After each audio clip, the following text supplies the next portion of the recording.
it's like social media can be a marvelous thing, but it can be an awful thing at the same time. I think it's just how to use it properly. What do you think? I agree with you because a couple of it was last year. I went to a course in Birmingham. It was basically to do with how to use social media with mental health. Okay. And there were some good points and also some bad points. Um, I'll be honest with you. I have all three social medias. I have Facebook, Instagram, Facebook. Obviously, I only have a personal account for Facebook. Twitter and Instagram is for Messy4Mind. I've found out over the last year or so that I think that Twitter is by far one of the most toxic platforms. Okay. Um, my reason being is that I think there's just so much bullying on there. Like, um, there seems to be more. I don't know. There's just more hate on there than anything. Like, um, I never used to like it. Like, I was never a fan of Twitter. I only got Twitter for Messy4Mind to try and you know get more people involved, tell them about this, things like that. Um, but yeah, it can be used for good because I've connected with so many people with obviously like you say in the mental health community. Like I connected with so many people last year with the mental health blog awards. Connecting with so many people on that. I mean, I connected them over on Twitter, any other people on Twitter. So it's not all a bad thing. But sometimes I think there's more bullying on Twitter, like trolls. I mean, I've seen people being bullied for no reason. Um, I mean, like when when famous people tweet, you always get the odd one, making bad comments and things like that, and then it's just like I don't understand why people bully people online. I mean, I've been affected by it before. I don't really. I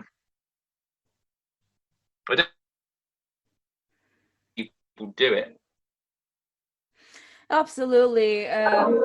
It's for me, it's helped me, but I think it's looking for the positive rather than focusing on the negatives. Yeah. I just go to share my work. I don't really share my depends. Like I share my personal life, but when it comes to my children or my day-to-day thing, like I don't really. I share what I want. I don't get those people that share everything that there is to know about them and on their day-to-day lives, especially like little things like this is what I had for dinner, like no one cares. But I just use it for meaningful stuff. Yeah.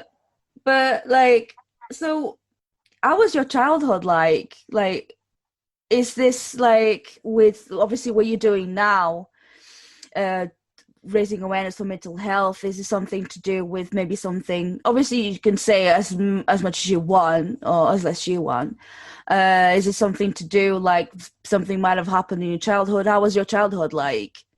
My childhood was all right. I mean, the reason why I actually started it off is Yeah. because this was going back a couple of years ago. Because I actually started to plan Messy4Mind like back in 2016 because I found out that a former work colleague Yeah. had taken his own life. So I wanted to try and Do raise something. awareness. Yeah, because I was just sick of seeing people, feeling Struggling. depressed. Yeah. Yeah, yeah. So I wanted to do something to help people. And I think there needs to be more done.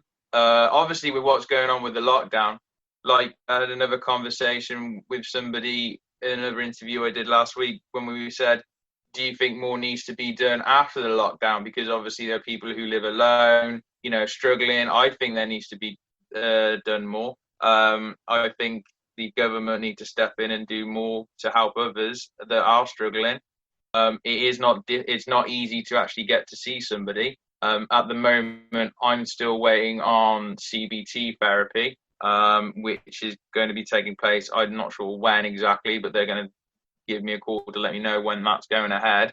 But yeah, I'm just at the moment I'm just trying to get better as well. It's obviously a bit difficult for a lot of other people as well in certain situations, but I think more needs to be done.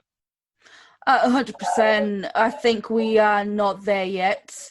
A lot needs to be done and a lot more awareness. That's why I've been doing this and I've been writing about it. And I think we need more people like yourself to make a lot more noise about this because uh, it's an ongoing battle.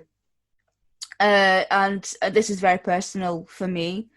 I suffer with anxiety, depression, and I have suffered for a very long time. But for me, it was accepting that this is going to stay for the rest of my life with me.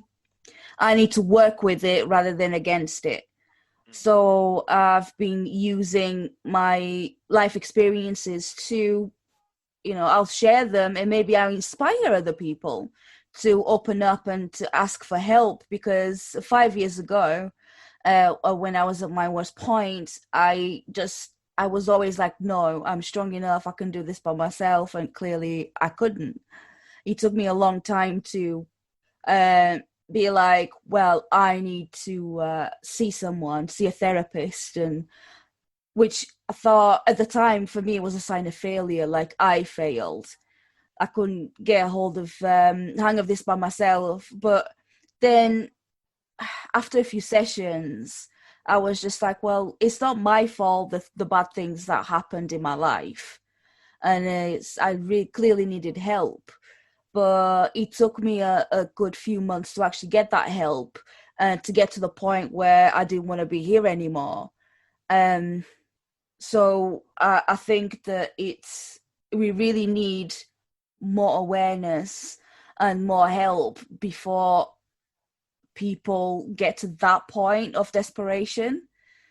A lot of people are getting to that point of desperation and actually going through with it, and it's very upsetting that something could have been done, but those people didn't have the resources there and didn't have the help.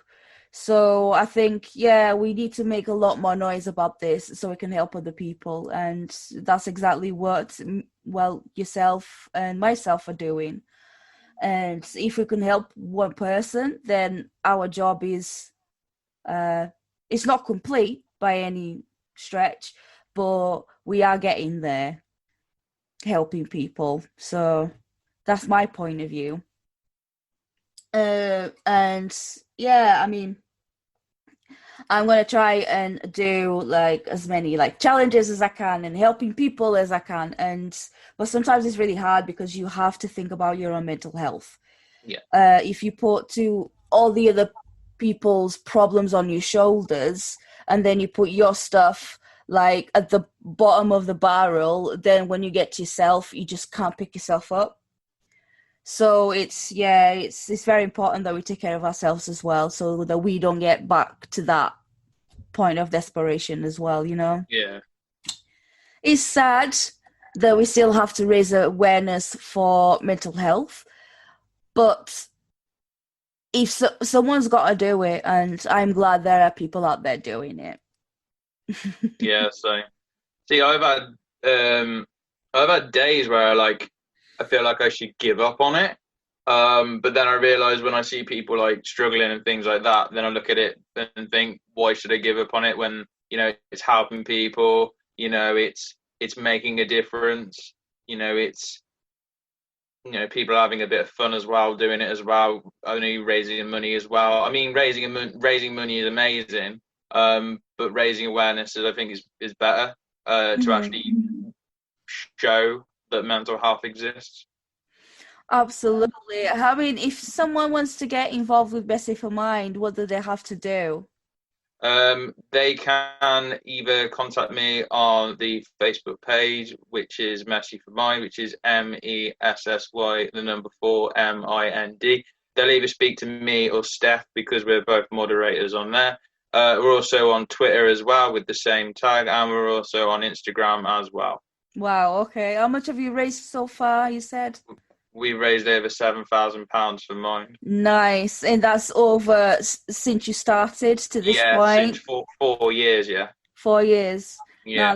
that is pretty cool. How can people raise money? Would they have to do like a sponsor page sort of We've thing got or our own page you can use, or you cool. can use your own page that some people have done, and we've just tallied it up like we've done with the other pages. Cool. No, that's good to know. Now, you've I've read that you've been nominated for a few awards. Do tell us about that. Yeah, sure. I've been nominated again this year for Social Media Champion of the Year at the Mental Health Law Nice. Awards, but also I've also been nominated for Project of the Year as well. So I've been Right. nominated for two awards. We've also been nominated for the National Diversity Award as well, which we've been nominated out of 60,000 people, Oh, which nice. which is mad. I still can't get over that, but we haven't been shortlisted yet. Fingers We crossed. Yeah, we'll know by the end of the month if we've been shortlisted. If we've been shortlisted, that's amazing. Like, get to go to a big award ceremony in, I think it's October or something. Yeah. That's if that goes ahead. But yeah, it's mad to be like nominated for 3 awards this year. It's crazy. I guess it's that sense of accomplishment in a way because not a lot of people get nominated. Just getting the nomination and getting recognized for the work that you're doing must feel amazing, right? It's crazy. Like, if you have to rewind back of like me starting this all up, like Yeah. back in my friend's garden all them years ago, and thinking what has come in the last 4 years, I would not write that at all. I wouldn't think I'd win an award. I wouldn't think I'd be nominated for an award. I didn't think we'd raise so much money. I didn't think we'd get we've nearly had 300 people involved, which is mental. But it's crazy. Like, but I love it. I actually enjoy it. I love helping people in fun ways. I always have done. Um, I've been doing running events for the last 10 years as well. I Nice. do a lot of I do a lot of obstacle course runs. I'm really missing them at the moment due to COVID, which is a bit of a downer. Um, but yeah, I've just been that sort of person. I like to help people, but I like to have fun along the way. That's honestly, that's pretty cool. And I think you need to think about all those achievements when you start feeling that little bit of self-doubt. It's about seeing how uh, how far you've come with everything when you feel like giving up on these projects and seeing how many people you've helped. Because that's pretty cool. Like I have self-doubt, like a lot of people. I doubt myself if I'm a good mother, if I'm a good wife, if I'm a good, I don't know, radio presenter, all these different things, like my other job. So I'm always doubting myself, but then I just see how far I've come to this point, and I think you should do the same as well because everything that you're doing has been absolutely amazing. Just look how much you've achieved so far. So that's pretty cool. Thank you. It's all right. Uh, but is there any other projects you want to get involved, or you'd like to get involved, or is I Um, I mean, we were going to set up like a fun day, but obviously due to COVID, it's very difficult at the moment. it is. Um, I don't know. I mean, I do want to get involved in other projects, but obviously it's really difficult to get involved in other projects when, you can't really do anything at the moment. Maybe next year. I don't know. I mean, at the moment, I kind of want to focus going back into my running. Like, I'm going to be raising money for Mind again with my running. I did that last year and I've done it the year before.